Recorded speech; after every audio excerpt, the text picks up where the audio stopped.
नमस्कार मंडळी, मी अंकुश कोडक आपल्या सर्वांना नमस्कार करतो। आपल्या महाराष्ट्रातील काही भागात अतिवृष्टीमुळे पूर आलेला आहे। अशा वेळी सरकारकडून मदत केली जाते। अन्न, पाणी, औषधे, तात्पुरते निवारे दिले जातात। लोकांना स्वयंसेवी संस्था आणि नागरिकांसुद्धा पुढे येऊन मदतीचा हात दिला जातो। आपली सामाजिक जबाबदारी आहे। मित्रांनो, आपण काहीतरी करू शकतो। कपडे, अन्न, पैसे, शालेय वस्तू, साहित्य असे जमा करून पूरग्रस्त भागात पाठवून देऊ शकतो। मिरज पूर्व भागातील आदर्श सरपंच पुरस्कार विजेते माननीय तानाजी पाटील उर्फ आप्पा हे सर्वांचे के नेते आहेत। ना उगाच लाडके नेते म्हटले जात नाही, तर प्रत्येक कामात ते कोणतंही आनंदाचं काम असो, दुःखाचं काम असो, कोणतंही काम असो ते अग्रस्थानी असतात। मग ते अशा वेळी कसे मागे राहणार? तर त्यांनी आपल्या शेतातील ऊस 3 ऐसर भरून पाठवण्याचा निर्णय घेतला आहे।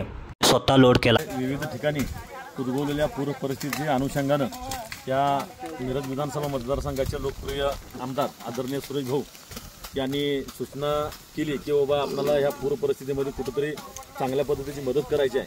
आणि त्यामुळं आम्ही सलगर गावामध्ये आवाहन केलं की जीवनावश्यक वस्तू त्या ठिकाणी ग्रामपंचायतमध्ये आणून द्याव्यात।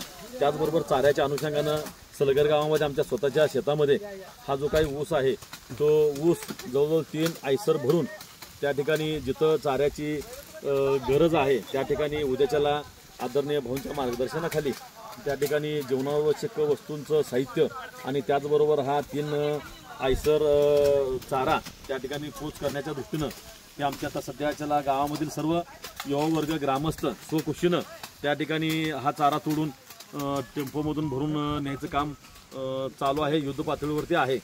मला एकच पूरग्रस्तामधल्या माणसानं सांगायचं आहे की तुम्ही कुठेही धीर सोडू नका। आम्ही संपूर्ण त्या ठिकाणी तुमच्या पाठीशी ठामपणाने उभा आहोत। त्याचबरोबर जी काही दानशूर माणसं आहेत। मित्रांनो, काही वेळेला अनेक नेते आश्वासन देतात, पण हे आपले नेते, लाडके नेते आप्पा असे नाहीत।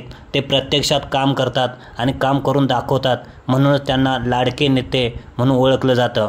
सोबत कांद्याला कांदा लावून त्यांनी आयसरमध्ये ऊस लादण्याचं काम केलं आणि ते पूरग्रस्तांपर्यंत पाठवून त्यांना योग्य आयसर भरून ऊस पाठवून दिलेला आहे। तसंच जीवनावश्यक वस्तूही पाठवून दिलेल्या आहेत आणि त्या योग्य माणसांपर्यंत पोहोचवण्याची पूर्णपणे जबाबदारी घेतली।